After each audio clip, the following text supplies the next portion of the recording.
আল্লাহর শুকর, আমরা অত্যন্ত গুরুত্বপূর্ণ জীবন ঘনিষ্ঠ একটা বিষয় বিবাহ নিয়ে ধারাবাহিক আলোচনা করছি। আজকের সপ্তাহে নিয়ত আছে বিবাহের গুরুত্ব ফজিলতগুলো আজকে বলে শেষ করব ইনশাআল্লাহ, সংক্ষেপে হলেও। এরপরে আগামী জুমা থেকে আল্লাহ বাঁচিয়ে রাখলে বিবাহের সহি তরিকা আর আমাদের সমাজে বর্তমানে আমরা যেভাবে বিবাহ করাই এর মধ্যে যে সমস্ত ভুল ত্রুটি, অনেকগুলা বিধর্মীয় রীতি রেওয়াজ আছে, ওগুলা কি কি সেগুলো ইনশাল্লাহ আগামী জুমা থেকে আলোচনা হবে ইনশাল্লাহ। বলেন সবাই। আমি বিবাহের ফায়দা বোঝানোর জন্য 10টা পয়েন্ট লিখে এনেছি। কয়েকটা মনে হয় শুনিয়েছিলাম, ওগুলো ভুলে গেছেন হয়তো, এই জন্য আবার একটু শুরু থেকে সংক্ষেপে শোনাই। সর্বপ্রথম আমি বিবাহের ফজিলত শোনাচ্ছিলাম, বিবাহের গুরুত্ব ইসলামে বা মানব সমাজে মানুষের জন্য বিবাহটা কত বেশি গুরুত্বপূর্ণ একটা বিষয়, কত তাৎপর্যপূর্ণ এবং মর্যাদাপূর্ণ একটা বিষয়, সেটা শোনাচ্ছিলাম। সেটা বুঝাতে গিয়ে আমি বিবাহের কিছু ফায়দা বলছিলাম। 1 নম্বর ফায়দা, বিকায়াতুন ওয়া হিমায়াতুদ দ্বীন ওয়া গদ্দুল বাসার ওয়া হিফজুল ফারাজ আনিল মুহাররামাত ওয়াল ফাওয়াহিশ। এটার মতলব এবং উদ্দেশ্য হলো বিবাহের মাধ্যমে ব্যক্তির দিনদারি হেফাজত হয়। দিনদারির কি হয়? হেফাজত হয়, নজর হেফাজত করা যায়। দেখেন, আমাদের অনেকেরই ইচ্ছা থাকে আমরা দিনের উপরে আমল করব, আমরা গুনাহ থেকে বাঁচবো, এরকম ইচ্ছা থাকে, কিন্তু এরপরেও গুনাহ হয়ে যায়, ঠিক না? তো এটার জন্য আসলে কিছু কৌশল করা উচিত, কৌশল অবলম্বন করা উচিত। আমার ইচ্ছা আমার ক্ষেতের ফসলগুলো যেন কাকে বা অন্য কোনো পশু পাখি খেয়ে ফেলে না, বিভিন্ন ফসল, যে আমার ফসলগুলো অন্য কিছুতে যেন নষ্ট করতে না পারে, এরকম ইচ্ছা আছে। বলেন তো, এই ইচ্ছাটুকুই শেষ নাকি ইচ্ছার পরে আমি আবার কোনো ব্যবস্থা নেই? ইচ্ছার পর ব্যবস্থা নেই না? কি করি? বেড়া দেই, হ্যাঁ না? আবার বাবুই পাখি খেদানোর জন্য অনেকে আছে এরকম একটা পুতলা বানায় রেখে দেন।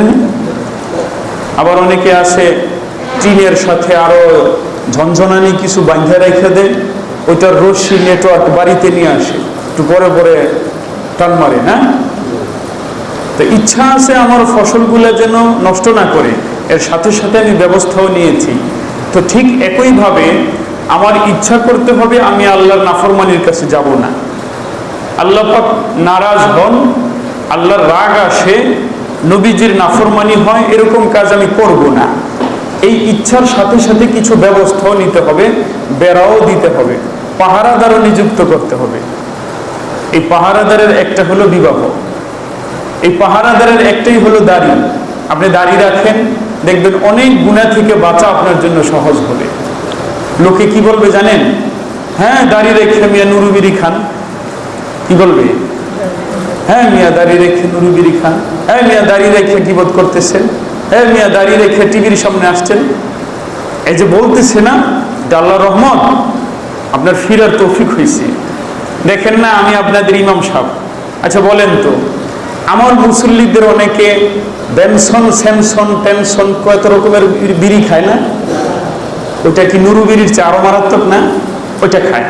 আচ্ছা, আমি যদি মনে করেন নুরু বিড়ি কিনে খাই না, খাওয়ার পরে ফেলায় রাখে না, শেষের দিকতে ফেলায় দেয় না, ওইটাকে যদি আমি নিয়ে একটু টান দিছি, তাও এদিক সেদিক দেখা গোপনে, পরে ফাঁকা দিয়ে 2-3 জনে দেখে ফেলছে, ওই 2-3 জনে সবার কাছে প্রকাশ করে আমার চাকরি কাটাই দিব, ঠিক কিনা? অথচ ওই লোকগুলো কিন্তু বেনসন খায়, অনেকগুলো মদও খায়, গাঞ্জাও খায়, ইয়াবা ট্যাবলেটও খায়।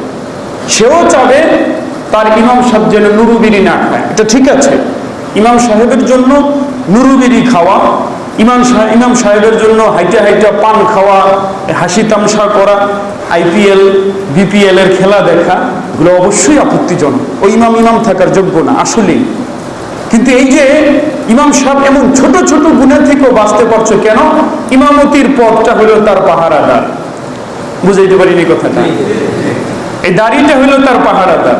আচ্ছা, দাড়ি গেল, দাড়ির পরে আপনি লম্বা জামা পরেন, পাঞ্জাবি, বরং পাঞ্জাবি ছেড়ে জুব্বা পরেন। পাঞ্জাবির চাইতে জুব্বা আরো বেশি গার্ড দেয়। সুবহানাল্লাহ। জুব্বার ভিতরে আরো বেশি গাম্ভীর্যতা, আরো বেশি বুজুর্গি আছে। জুব্বা পরে টিভির সামনে যাইতে আপনার নিজেরই কেমন লাগবে।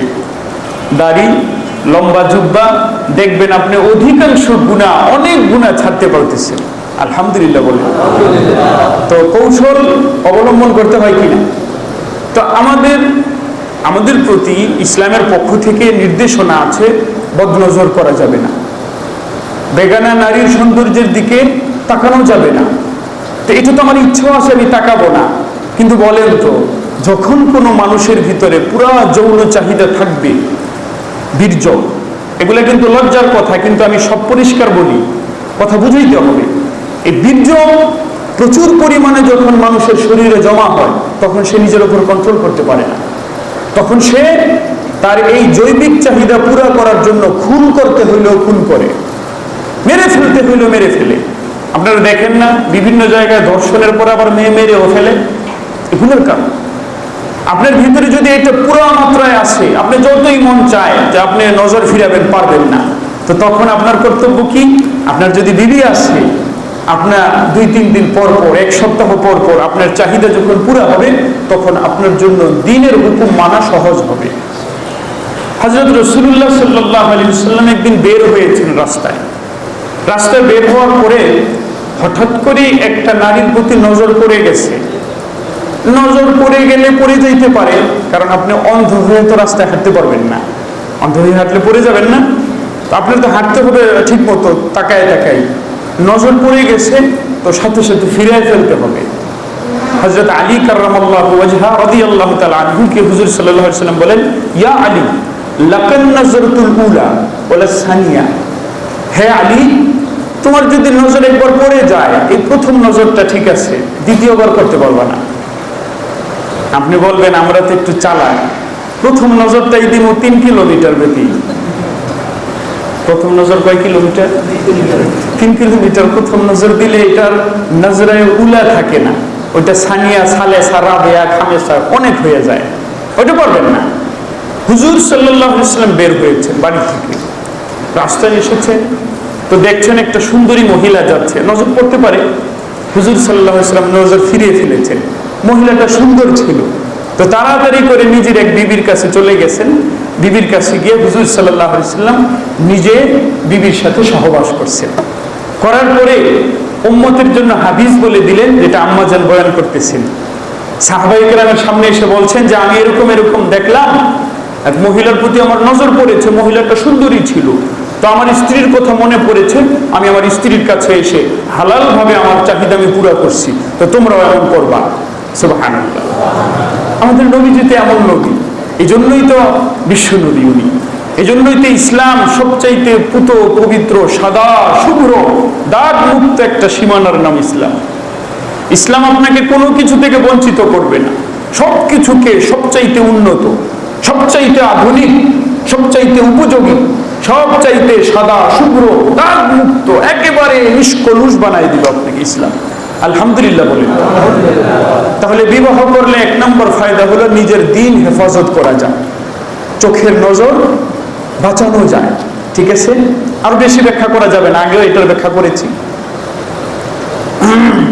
হুজুর সাল্লাল্লাহু আলাইহি ওয়াসাল্লামের হাদিসও শুনিয়েছিলাম।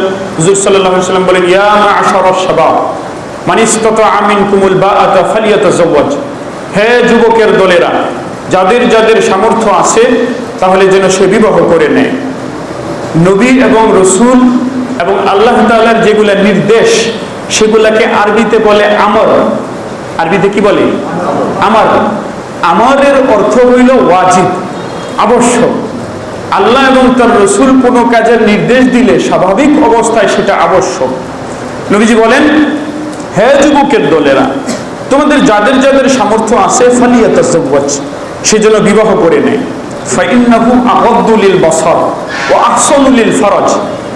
কেননা বিবাহটা চক্ষুকে সংযত রাখে, আলহামদুলিল্লাহ। ওয়া আহসানু লিল ফারাজ, লজ্জাস্থানকে হেফাজত করতে সহায়তা করে। ওয়া মান লাম ইস্তাতি' ফাআলাইহি বিস-সাওম ফাইন্নাহু লাহু বিজা। এখন যদি এমন হয় কারো কাছে একেবারেই কামাই রোজগারের ব্যবস্থা নাই, কামাই রোজগার করেও না, অলসরে দৌড়ায়, এত অলস যে সে আবার অন্য অলসদেরকে দৌড়ায়, এত অলস, কাম কাজ করে না। কিছু মানুষ এমন থাকে স্বভাব খুব খারাপ, 2 দিন কাজ করবে, পরে ওইটা 1 সপ্তাহ বসে বসে খাবে, পরে যখন একবারে পেট চলে না, বিড়ি না খাইতে খাইতে কষা হয়ে গেছে, যেগুলো বিড়ি খায় ওগুলো নাকি কষা হয়, আমি শুনছি। ওগুলো বলতে হয় মাঝে মাঝে, যাতে এরা আস্তে আস্তে ছাইড়া দেয়। খারাপ না বলে? কেমনে যেন একটা ফ্যাশন চালু হয়েছে, শুধু শুধু অযথা অনর্থক।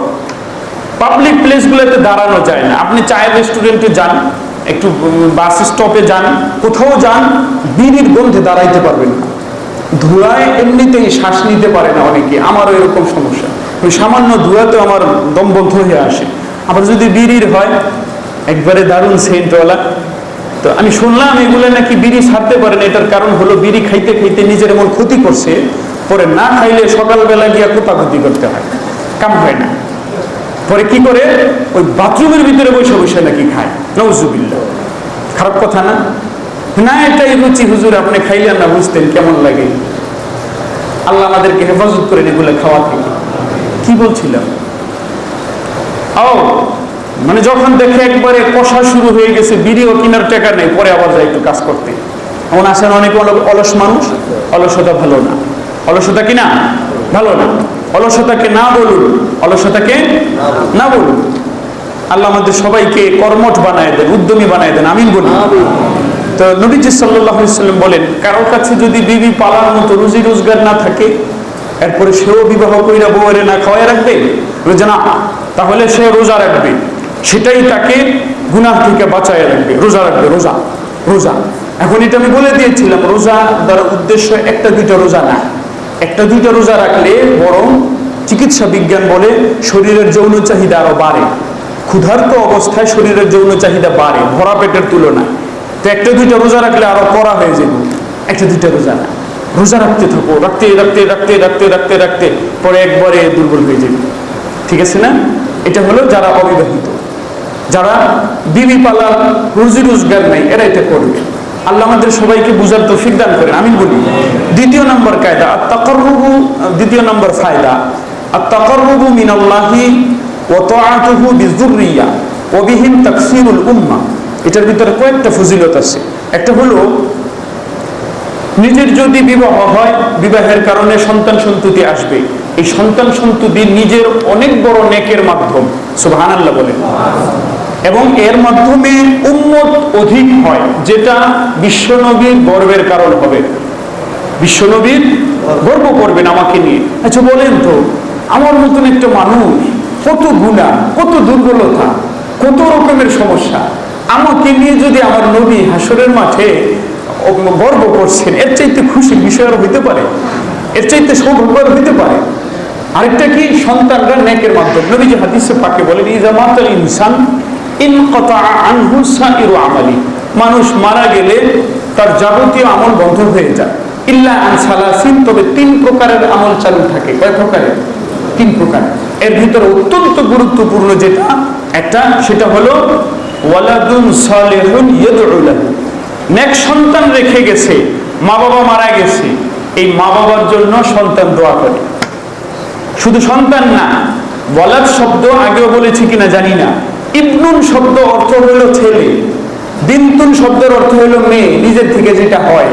কিন্তু ওয়ালাদ মানে হলো আওলাদ। আওলাদ বলি না আমরা, ওয়ালাদ মানে হলো নিজের থেকে যা বের হয়েছে, কিয়ামত পর্যন্ত যত বের হবে সবাই আমার আওলাদ, সবাই আমার ওয়ালাদ। ছেলে হোক, মেয়ে হোক, নিজের সরাসরিটা হোক অথবা নাতি পুতি যা আছে কিয়ামত পর্যন্ত। তো খেয়াল করেন তো, ব্যক্তি যদি বিবাহ না করে, তাহলে তার এত বড় নেকের কোনো সিস্টেম আছে? হবে? গার্লফ্রেন্ড অথবা হারাম ভাবে লিভ টুগেদার করে যদি বাচ্চা হয়, সেটাই দোয়া করলে হবে? সেটার কিন্তু মায়ের মাই, একবার মায়ের কোনো উদ্দেশ থাকবো না, মারতে মারতে। আল্লাহ আমাদের হেফাজত করেন হারাম থেকে, আমিন বলি সবাই। তো দেখেন, এটা হলো 2 নম্বর ফায়দা। বিবাহ করলে এর মাধ্যমে সন্তান হবে, সন্তান আমার নেকির কারণ হবে, আর আমার উম্মত, আমার সন্তানাদি হবে। তো এগুলোর কারণে নবীজির উম্মত বাড়বে। নবীজি হাদিসে পাকে বলেন, তাওয়ালাদু ওয়া তাকাসারু তানাসালু। তোমরা বিবাহ করে বেশি বেশি সন্তান জন্ম দাও, বেশি বেশি সন্তান জন্ম দাও। কারণ ফাইন্নী মুবাহিম বিকুমুল উমামা ইয়াউমাল কিয়ামা, কারণ আমি হাসরের মাঠে তোমাদের মাধ্যমে অন্যান্য জাতিদের উপরে গর্ব করতে থাকবো যে আমার উম্মত বেশি। আলহামদুলিল্লাহ, এটা বড় সৌভাগ্যের কারণ না? অনেক মগা চিন্তা করে যে বেশি পোলাপন হলে খাওয়াইবো কে, অথচ ওই মগায় খাই কোত্থেকে? তারেও তো আল্লাহ খাওয়ায় না। আল্লাহ কোরআনে বলেন লা তাকতুলু আওলাদাকুম খাশিয়াতা ইমলাক, হে মানুষেরা, হে ইমানদারেরা, তোমরা তোমাদের সন্তানদেরকে মেরে ফেলবা না দারিদ্রতার ভয়ে। নাহনু নারযুকুকুম ওয়া ইয়্যাহুম, আমি তোমাদেরকেও খাওয়াই ওদেরকেও খাওয়াই। খাওয়ানোর ভয়ে ওই যে জন্ম নিয়ন্ত্রণ করে না, জন্ম নিয়ন্ত্রণের একটা তো করে স্থায়ী ভাবে, এটা সম্পূর্ণ রূপে হারাম, ঐক্যমতে হারাম। একদম খুব বেশি ওজন, অনেক বেশি মারাত্মক সমস্যা হলে বিজ্ঞ মুফতির সমস্যা হলে বিজ্ঞ মুফতির সাথে আলোচনা করলে কোনো কোনো অবস্থায় যান বাঁচানোর জন্য হয়তো বলে দেওয়া যাবে যে তুমি আর বাচ্চা নিও না, স্থায়ীভাবে বন্ধ করো। কিন্তু স্থায়ীভাবে বন্ধ করা যাবে না, সন্তান হতে থাকবে। আমি শুনিয়েছিলাম আমার উস্তাদ গত রমজানে ইন্তেকাল করছেন, যিনি শেখুল হাদিস আল্লামা মুফতি সাঈদ আহমদ পালনপুরি রহমতুল্লাহ আলাইহ। হযরতের 17 জন সন্তান, কয়জন? সবাই হাফেজ। হযরতের ছেলে 11 জন, 11 জন ছেলেকে বিবাহ করাইতেন, তো খুঁজে খুঁজে হাফেজা মেয়েদেরকে বিবাহ করাইছেন। কেউ যদি অন্যান্য বিষয় পছন্দ হয়েছে কিন্তু মেয়েটা হাফেজা না, ওই মেয়েটাকে ওই পুত্রবধূকে বাড়িতে আনার পরে তার সব সময়ের কাজ ছিল খালি হেফজ করা। সুবহানাল্লাহ, বাড়ি ছিল মাদ্রাসা। হুজুর বলে দিয়েছেন, আমাদেরকে শোনাইছেন, হুজুর বলছেন যে আমার কোনো পুত্রবধূ যদি অন্যান্য বিষয় পছন্দ হয়েছে বিবাহ করায় নিয়ে আসছি, যতদিন পর্যন্ত তার হেফজ পুরা না হয়েছে 30 পারা মুখস্থ করা না হয়েছে ততদিন পর্যন্ত তার পাক শাকের কোনো দায়িত্ব ছিল না, পাক শাক করবে অন্যেরা। এমনকি তার স্বামীর জামা কাপড় ধোয়ার দায়িত্ব তার না। সুবহানাল্লাহ, আল্লাহু আকবার। আল্লাহ আমাদের কেমন নিয়ামত দান করেন, আমিন বলেন। তো খেয়াল করেন তো, সবাই সন্তান সবগুলা, ছেলে মেয়ে সবগুলা হাফেজ, ছেলেদের সবগুলা বউ হাফেজ, সন্তানদেরও হাফেজ। চিন্তা করেন হযরতের এই 17 জন, 16 জন, 15 জন সন্তান থেকে কিয়ামত পর্যন্ত কত হাজার কোটি সন্তান হবে, কত কত নেককার সন্তান হবে। এটা হলো বিবাহের সওয়াব, ঠিক আছে না? বিবাহের ফজিলত। আল্লাহ আমাদেরকে তৌফিক দান করেন। আচ্ছা, 3 নম্বর হলো নাইলু বারাকাতি দুআইল ওয়ালাদি সালিহ ফিদ দারাইন। আরেকটা হলো এটা তো উপরে গেছে, 4 নম্বর আরেকটা হলো ইউআদুহু মিন খাইরি মাতাঈদ দুনিয়া। বিবাহটা হলো দুনিয়াতে মানুষের যত সহায় সম্পদ আছে, দৌলত আছে, এর চাইতে মূলত সবচাইতে বড় একটা দৌলত হলো যদি নেক বিবি মিলে গেছে। কি বিবি? নেক বিবি। যার বিবি খুব মান্যগণ্য নেক, তার দেখবেন সংসারে শান্তি আর শান্তি, অভাব অল্প খানা কিন্তু দেখবেন শান্তি আর শান্তি। আর যদি মনে করেন এমন হয়েছে বিবি নেক মিলে নাই, অনেক টাকা পয়সা কামায় কিন্তু বিবির গার্লফ্রেন্ড, এই কি বয়ফ্রেন্ড আছে না, বিবির বয়ফ্রেন্ড আছে, ছেলে বন্ধু আছে, মাঝে মাঝে পার্টি করতে যায়, আপনি জানেন না বা আপনাকে বলে যায় যে আমার অমুক জায়গায় পার্টি আছে আমার ফ্রেন্ডসদের সাথে, সারা রাত ঘুমের আগ পর্যন্ত ফেসবুকে চ্যাটিং করে। হ্যাঁ, যদি এরকম বিবি হয় বলেন তো এর মতন গজবার ঘরের ভিতর আর কিছু আছে? এটা জামাই বুঝবো যে জামাইয়ের কপালে এরকম করছে। আল্লাহ কোন জামাইয়ের এরকম না দেন, আমিন বলেন। তো নেক বিবি হলো দুনিয়ার উত্তম সম্পদ। নবীজি হাদিসে পাকে বলেন, একটা হাদিস আছে, মাস্তাফাদাল মুমিনু বাদা তাকওয়াল্লাহ খায়রাল লাহু মিন যাওজাতিন সালিহা। নবীজি বলেন দুনিয়াতে ঈমানদারের তাকওয়া অর্জনের পরে সবচেয়ে শ্রেষ্ঠ পুরস্কার হলো নেক বিবি পাইয়া যাওয়া। সুবহানাল্লাহ, আল্লাহ আমাদের সকলকে, সকল পুরুষকে নেক বিবি নসিব করেন, আমিন। আরেকটা হলো 5 নাম্বার, ইউআদুহু সাবাবাম মিন আসবাবিল গিনা ওয়া দাফইল ফাকর ওয়া সুআল। বিবাহটা রিজিক প্রশস্ত হওয়ার মাধ্যম। শুনতে একটু কেমন কেমন লাগতে পারে, বিবাহ করলে রিজিক বেড়ে যায়, বিবাহ করলে কামাই রোজগার বেড়ে যায়। এর কারণ শুনেন, এর কারণ হলো সর্বপ্রথম তো কোরআনের আয়াতেই আছে, যে আয়াতটা আমি আপনাদেরকে শুনিয়েছি। আল্লাহ পাক কোরআনে কারীমের ভিতরে বলেন, ওয়া আনকিহুল আয়ামা মিনকুম, তোমরা তোমাদের মধ্যে যারা বিবাহহীন, বিবাহ ছাড়া আছে, নারী হোক পুরুষ হোক, যারা বিবাহ ছাড়া আছে, তোমরা এদেরকে বিবাহ দিয়ে দাও। ওয়াসসালিহিনা মিন ইবাদিকুম ওয়া ইমাইকুম, এটা আগের যুগের বিষয় ছিল। বাদী গোলামের প্রচলন ছিল, কৃতদাস। আল্লাহ পাক বলেন তোমাদের কৃতদাসের মধ্যে, বাদীদের মধ্যেও যারা ভালো, এদেরকেও বিবাহ করায় দাও। আল্লাহ পাক সামনে বলেন ইয়াকুনু ফুকারা, যদি এরা দরিদ্র হয়, যে বিবাহ করাইলে খাওয়াইবে কিভাবে, তাহলে এদেরকে বিবাহ করাও। ইউগনিহিমুল্লাহু মিন ফাদলি, আল্লাহ পাক নিজের দয়ায় এদের অভাব পুরো করে দিবেন। অথচ সমাজের ভিতরে মানুষের হলে আর উল্টা ধারণা। মানুষ দেখবেন নিজের পোলা 40 বছর বয়স্ক করে দিতেছে, বুঝেননি? চুলগুলা পেকে ওগুলার ভিতরে বীজ হইতেছে, দানা। চুলের দানা চিনেন? কথা কয় না। চুলের দানা চিনেন না? চুল পেকে গেলে দানা হয়, যে কোনো ফসল পাকলে ওইটার ভিতরে দানা হয় না? তো চুলের এমন বীজ রাখতেছে, মানে ছেলের চুল পেকে যেতেছে, কিন্তু বাপ মা বিয়া করায় না।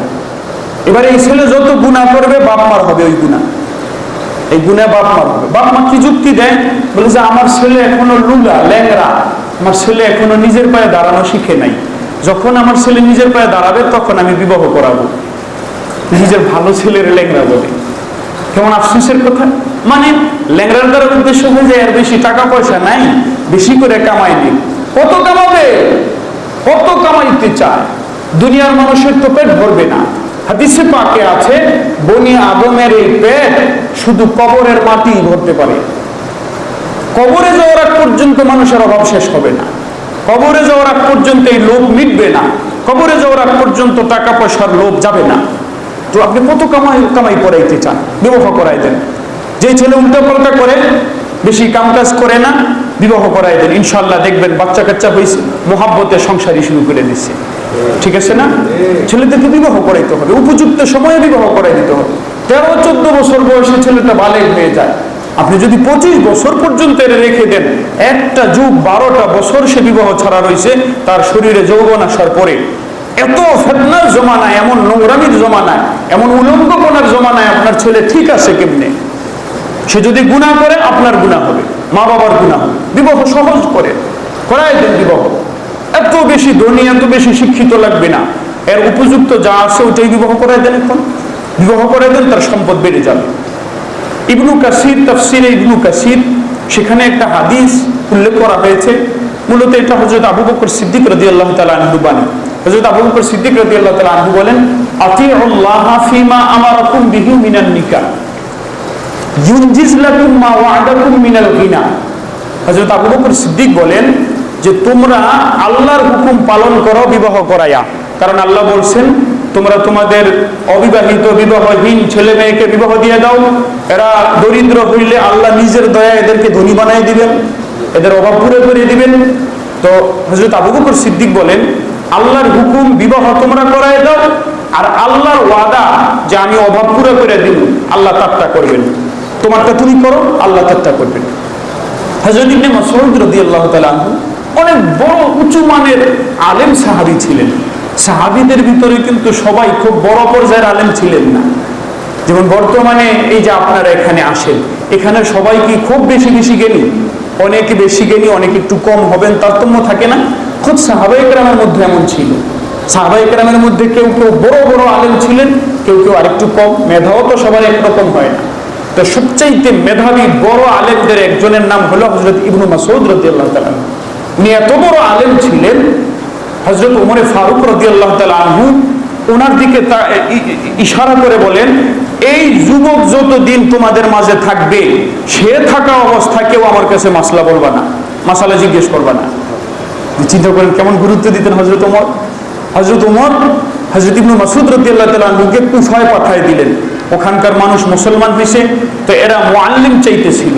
হযরত ইবনু মাসউদকে পাঠাইছেন আর চিঠি লিখে দিয়েছেন যে এই যে ইবনু মাসউদকে তোমাদের কাছে পাঠাইলাম, সে এত বড় আলেম, তাকে তো আমার দরকার ছিল, আমার দরকার তাকে, কিন্তু আমি আমার দরকারকে তোমাদের দরকারের নিচে দিলাম, তোমাদের দরকারকে আমার দরকারের উপরে প্রাধান্য দিয়ে তোমাদের কাছে পাঠাইলাম, তার থেকে ভালো করে শিক্ষা নিও। সেই হযরত ইবনু মাসউদ রাদিয়াল্লাহু তাআলা আনহু বলেন যে আমার আশ্চর্য লাগে যে অভাব দূর করতে চায় অথচ বিয়া করে না। সুবহানাল্লাহ। হযরত ইবনু মাসউদ বলেন আমার আশ্চর্য লাগে যে অভাব কি করতে চায়, দূর করতে চায় বিবাহ ছাড়া। বিবাহ করো, অভাব দূর হবে ইনশাআল্লাহ। এর কারণ কি? এর কারণ হলো দেখেন, কোরআনে কারীমের মধ্যে আল্লাহ তাআলা বলেন ওয়ামা মিন দাব্বা ফিল আরদি ইল্লা আলাল্লাহি রিজকুহা। না, ওয়ামা মিন দাব্বাতিন ফিল আরদি না, ওয়ালা ফিস সামাই আসেনি, ওয়ামা মিন দাব্বাতিন ফিল আরদি ওয়ালা ফিস সামাই ইল্লা আলাল্লাহি রিজকুহা। হ্যাঁ, আল্লাহ তাআলা বলেন আসমান জমিনে যত জায়গায় যত মাখলুক আছে সবগুলার রিজিকের দায়িত্ব কার? আল্লাহ। এবার বলেন তো, আল্লাহর যে রিজিকের দায়িত্ব, আল্লাহ রিজিকটা দেন কেমনি? প্রত্যেক দিন যখন এশার নামাজ পড়ে বাড়িতে ফিরেন, যে আল্লাহ আজকের সারাদিনের ডিউটি শেষ হয়েছে, এশার নামাজের মাধ্যমে তো একটা করে পোটলা ধরাই দেন আল্লাহ, কথা কয় না, একটা করে পোটলা দিয়ে দেন চালে। রিজিক তো আল্লাহ দেন, কেমনে দেন? আল্লাহ রিজিক দেন তার কোনো না কোনো বান্দার মাধ্যমে, ঠিক আছে না? এবার ঘরে যদি বউ আসে, এই বউটা কি নিজে কামাই করবে? বউর স্বামী কামাই করবে না? এই বউটা কি মনে করছেন আপনি না খাইয়া থাকবে? সে তার রিজিক নিয়ে দুনিয়াতে আসছে না, অটোমেটিক আল্লাহ তার রিজিক আপনার কাছে পাঠাই দিলেন। এই জন্য হাদিসে পাকে আছে আত্মীয় স্বজনকে বেশি বেশি করে দাওয়াত করা, বোন ভাগ্নিকে দাওয়াত করা, বেশি বেশি মেহমানদারি করলে তার সম্পদ আস্তে আস্তে বাড়বে, তার রুজিতে বরকত হবে। কারণ মেহমানকে কেউ পান্তা ভাত খাওয়াই দেয়? কথা কয় না। মেহমানকে তো সবাই ভালো ভালো খাবার খাওয়ায় না? এবার মেহমান বেশি বেশি আসবে, আপনার বাড়িতে ভালো ভালো খাবারের ব্যবস্থা হবে ইনশাআল্লাহ। এগুলো প্রথমে বিশ্বাস হবে না, বিশ্বাস হবে আমল করতে করতে ইনশাআল্লাহ। ইনশাআল্লাহ বিড়ি যে কেমন মজা আপনার বিশ্বাস হবে না বিড়ি খাওয়ার আগে, ঠিক? মানে এটা দিয়ে বুঝাইলাম, যারা খায় এরা আবার এটার মজা ছাড়তে পারে না। তো এরকম নোংরা জিনিসের যদি এরকম মজা হয়, তাহলে আল্লাহর হুকুমের মজা কি কম? আমরা যে নামাজ পড়ি, নবীজি বলেন আমার কাছে তিনটা জিনিস খুব প্রিয়। কয়টা জিনিস? তিনটা জিনিস। নবীজি বলেন হুব্বিবা ইলাইয়া সালাস, আমার কাছে তিনটা জিনিস কি প্রিয়। একটা হলো আমার স্ত্রীরা প্রিয়। স্ত্রীরা কি? এটা নবীজির সুন্নাহ। অনেক বড় বড় হাজী সাহেব আছে, খুব পাঁচ ওয়াক্ত নামাজি হাজী সাহেব, হাজার হাজার টাকা খরচ করে বন্ধু বান্ধবের জন্য, অনেক কিছু করে, খাওয়ায় টাওয়ায়, হাসতেছে খেলতেছে বাইরে। যখনই বাড়ি থেকে ফোন আসছে, তো ফোনের ভিতরে লেখা কন্ট্যাক্ট নাম্বার সেভ করে না, নাম্বারে বউয়ের নাম্বারে লেখছে আপদ, কেউ লেখছে বিপদ। কি লেখে? বউয়ের নাম লেখে কি? আপদ বা বিপদ। পরে আসলেই বন্ধুর সাথে গল্প করতেছে, হাসি মজাক সব চলতেছে। বিবির কল যখনই আইছে, তখনই বুড়ো কুচকায় গেল, তখনই কপাল কালো হয়ে গেল, মুখ কালো। হ্যাঁ কে? যেমন মনে হয় শত্রু ফোন দিচ্ছে। অথচ আসল ভালো ব্যবহার পাওয়ার উপযুক্ত তো বিবি। এই বিবি তার জীবন যৌবন আপনার জন্য শেষ করে দিচ্ছে, আপনার বংশের সন্তানকে সে পেটে ধারণ করছে, মুখ সে পরিষ্কার করছে, আপনার নোংরা দুর্গন্ধযুক্ত ঘামে ভেজানো জামা কাপড় সে ধোয়, সে আপনার জন্য তার জীবন শেষ করে দিছে এই বাড়িতে আইসা। এরপর কেমনে দুর্ব্যবহার করে? মানুষ আশ্চর্য, দুর্ব্যবহার করতে দেয়, বিবির সাথে ভালো ব্যবহার করে। নবীজি বলেন তোমাদের মধ্যে আহসানুকুম খুলুকান, তোমাদের মধ্যে উত্তম হলো ওই ব্যক্তি আহসানুকুম খুলুকান, যার চরিত্র ভালো। যার চরিত্র কি? ভালো, ব্যবহার ভালো। এরপরে বলেন ওয়া খিয়ারুকুম খিয়ারুকুম লি আহলিহি ওয়া আনা খিয়ারুকুম লি আহলিহি। নবীজি বলেন তোমাদের মধ্যে উত্তম ওই ব্যক্তি যে তার পরিবারের সাথে ভালো ব্যবহার করে, আর আমি তোমাদের মধ্যে সবচাইতে ভালো, আমি আমার পরিবারের সাথে বেশি ভালো ব্যবহার করি। বুঝলেন? অনেক মানুষ দেখবেন বাইরে খুব ভালো, একবারে সুফি সাহেব, বাইরে খুব ভালো, মুসাফা সালাম, গলাগলি খোলাখুলি, ঘরের ভিতরে ঢুকলে পোলাপান দৌড়ে চলে যায়। আপনি বাবা আপনার কোলে না দৌড়ে আসবে পোলাপান। আদর করতে হবে, রসিকতা ঘরে চলবে, বিবির সাথে রসিকতা চলবে, সন্তানের সাথে রসিকতা করতে হবে, ঠাট্টা করতে হবে বাবার সাথে, হ্যাঁ না? কিন্তু আশ্চর্য এক জমানা শুরু হয়েছে, মানুষ বাইরে যত সুন্দর, ঘরের ভিতরে ঠিক ততই খারাপ, জালেম, পাক্কা জালেম। ঘরের ভিতরে ঢুকে অনেকে তো আসে নেক্সট শুরুতে শয়তানি করে। কোন শুরুতে? নেক্সট শুরুতে। ঘরের ভিতরে ঢুকে এত বড় একটা তাসবিহ ডানা ঢুকাইয়া, পাগড়ি ইয়া 10 হাত লম্বা পাগড়ি, বউ দেখে তো ডরে যে এটা তো বড় বুজুর্গ আইছে, ওনার সাথে তো ঠাট্টা কোনো যাইব না, ঠাট্টা করলে আমার গজব, জাহান্নামে যাব। এমন জামা, এর তো সুমা দেওয়ান যাইব না, সুমা দিলে তোমার গুণ হইবে, এত বড় বুজুর্গের সুমা দেওয়ান যায়? বুঝলেন? এগুলো কি ঠিক বলেন না কেন? এগুলো ঠিক না। বিবির সাথে সুন্দর ব্যবহার, তোর সাথে দিল লাগি, তোর সাথে রসিকতা। হুজুর সাল্লাল্লাহু আলাইহি ওয়াসাল্লাম ঘরে আসতেন, এসে দেখতেন তার বিবিরা তরকারি কুটতেছে, তো বলতেন দাও আমিও তোমাদেরকে তরকারি কুটে দেব, বসে তরকারি কুটে দিতেন। সুবহানাল্লাহ, সুবহানাল্লাহ। নবীজি শিখাইছেন আমাদেরকে। আমরা দূরে সরছি, এই জন্য আমাদের সংসার এখন আগুনের কারখানা। এমন আমল করে দেখেন, দেখবেন ইনশাল্লাহ ঘরের ভিতরে শান্তি ছড়ায় গেছে। ডাল দিয়ে ভাত খাইতে মজা লাগবে, ঠিক কি না? আল্লাহ আমাদের সকলের ঘর কেমন সুন্দর বানাই দেন, আমিন। আরেক দিকে চলে যাবে বয়ান। আচ্ছা, গেল একটা। 2 নাম্বার আরেকটা হলো মিন সুনানিল মুরসালিন। বিবাহটা সমস্ত আম্বিয়ারা বিবাহ করছেন। প্রথম হযরত আদম আলাইহিস সালাম থেকেই তো শুরু বিবাহ। সমস্ত নবীদের তরিকা হলো বিবাহ। বিবাহের ভিতরে সমস্ত নবীদের তরিকা। আল্লাহ পাক কোরআনে কারীমের ভিতরে বলেন, ওয়ালাকাদ আরসালনা মিন ক্বাবলিকা মির রুসুল ওয়া জাআলনা লাহুম আজওয়াজাও ওয়া যুররিয়্যা। আল্লাহ পাক বলেন, হে নবী, আপনার পূর্বে আমি যত নবী রাসূল পাঠাইছি সবাইকে আমি পাঠাইছি, সাথে সাথে তাদেরকে আমি স্ত্রী দিছি, সন্তান দিছি। সুবহানাল্লাহ। বিবাহ সমস্ত নবী রাসূলের সুন্নাহ, সমস্ত নবী রাসূলের তরিকা। আলহামদুলিল্লাহ বলেন না? আচ্ছা, আরেকটা হলো আল মাওয়াদ্দাতু ওয়াল মুহাব্বাতু ওয়াস সাকিনা। বিবাহের ভিতরে ভালোবাসা, সম্প্রীতি, রহমত, একে অপরের প্রতি মায়া সৃষ্টি হয়। বিবাহ ছাড়া হবে না। তাফসীরের কিতাবের ভিতরে লেখা আছে যে যখন মানুষ বিবাহ করে, যুবক থাকে, যতদিন যুবক থাকে, তো দুজনের ভিতরে যে সম্পর্কটা হয় সেটাকে মোহাব্বত বলা হয়, ভালোবাসা। বুঝেন? সেখানে যৌনতারও কিছু বিষয় থাকে, চেহারার সৌন্দর্যেরও কিছু বিষয় থাকে। স্বামী স্ত্রীর সাথে যৌনতার কাজকর্ম করে, স্ত্রী স্বামীর সাথে যৌনতার কাজকর্ম করে, যৌবনের একটা দখল থাকে। যখন যৌবন শেষ হয়ে যায়, তখন বুড়াবুড়ির ভিতরে যে সম্পর্ক হয় সেটাকে বলা হয় রহমতের সম্পর্ক। কিসের সম্পর্ক? তখন আর সুন্দর গাল, তখন আর সুন্দর দেহ, সেটার কিছু থাকে না। তখন মায়া লাগে, যাহারে এই বুড়ি, দেখবেন বুড়ার জন্য বুড়ির চোখ কাঁদতে থাকে। অনেক কেমন হয়, যুবককালে দুষ্টামি করলো, বুড়া বয়সে আর বিবিরে কষ্ট দেয় না, আছে না? আল্লাহ পাক বুড়া বয়সে মহব্বত সৃষ্টি করে দেন। এখন তো কারোর প্রতি কারোর শরীরের কোনো চাহিদা নেই, যৌবনের কোনো চাহিদা নেই। এখন দুজন একলগে থাকে, একলগেই কান্দে।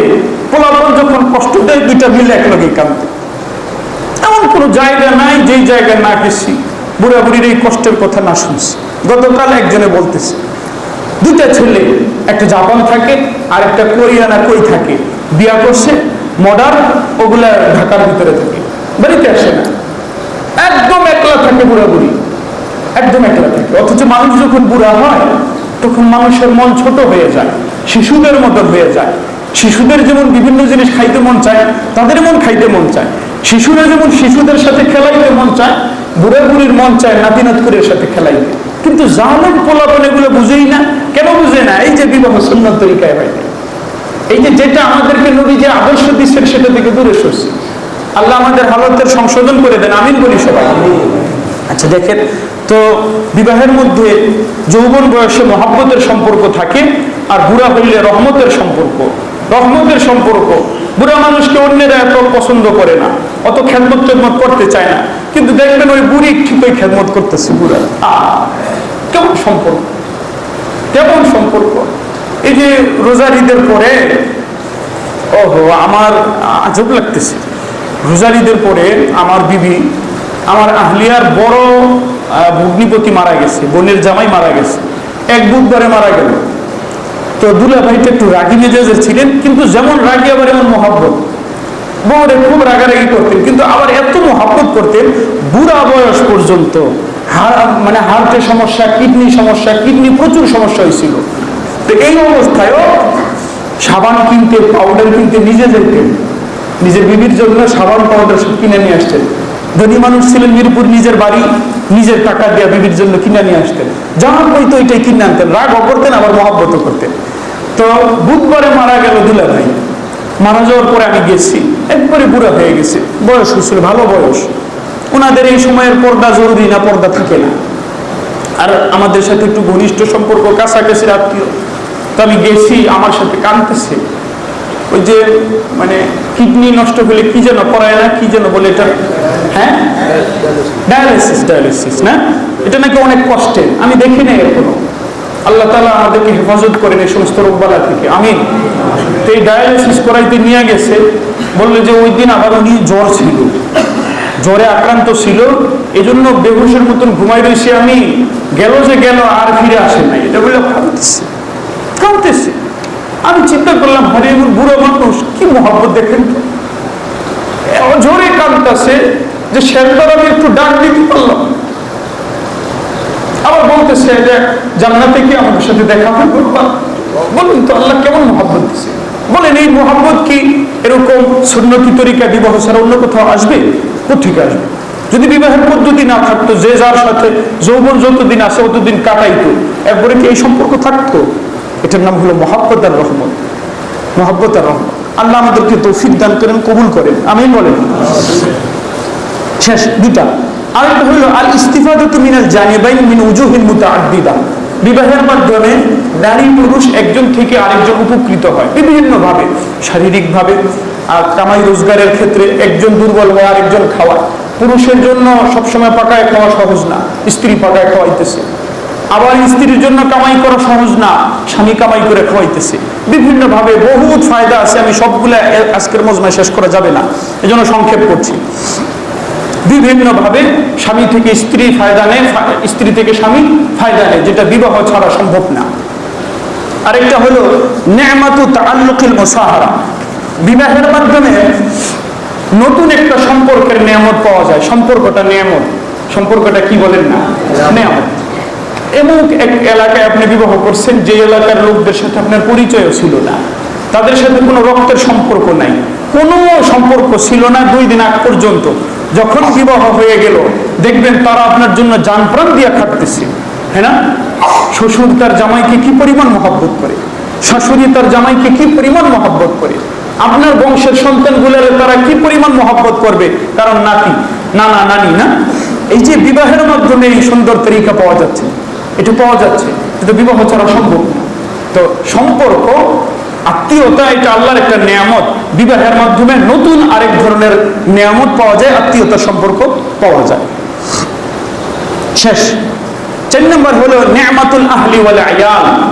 পরিবার পরিজনের নিয়ামত পাওয়া যায় বিবাহের মাধ্যমে। বিবাহ যদি না হয় পরিবার পরিজন হবে না।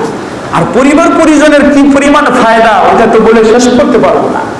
পরিবার পরিজনের যে কি পরিমাণ ফায়দা, আল্লাহ তৌফিক দিলে আগামী জুমা থেকে বিবাহের ওই ভদ্রসমগুলো আলোচনা হবে। আর এই আহলে আয়াল, পরিবার আমার জন্য যে কতটুকু দরকারি, একটু আলোচনা করে ফেলছি, যে পিছনে পরিবারের সাথে ভালো ব্যবহার করা। আর পরিবার যে আমার জন্য কি পরিমাণ রহমত, ওহো। এই যে পেরেশান হয়ে গেছে, সন্তানগুলোর ঘুম হারাম হয়ে যায়, আমার বাবার এটা হয়েছে, আমার মার এটা হয়েছে, এই যে হাসপাতালে দৌড়াইতে থাকে, এই যে কোলে করে নিতে থাকে, সন্তান নিজের কামাই করা সব সম্পদ শেষ করে দিতে চায়, আমার মার জন্য কষ্ট না হয়, আমার মার ওষুধের জন্য টান না পড়ে। এটা কোত্থেকে আসলো? বিবাহের মাধ্যমে হয়েছে। এই যে পরিবার, এটা যে কি কত বড় যে এটা রহমত, কত বড় যে সম্পর্ক, কত বড় যে নিয়ামত। ইনশাআল্লাহ আগামী জুমায় আল্লাহ বাঁচায় রাখলে কিছু আমরা আজ করতে পারবো। আল্লাহ আমাদের সকলকে উপকারী বানান, আমাদের সকলকে বিভিন্ন রকমের ফিতনা ফাসাদ, পশ্চিমা কৃষ্টি কালচার, ইহুদ খ্রিস্টানদের কৃষ্টি কালচার, শয়তানের ধোঁকা থেকে হেফাজত করেন, আমিন বলি। যারা সুন্নত না পড়ছি তারা সুন্নত পড়ে নেই।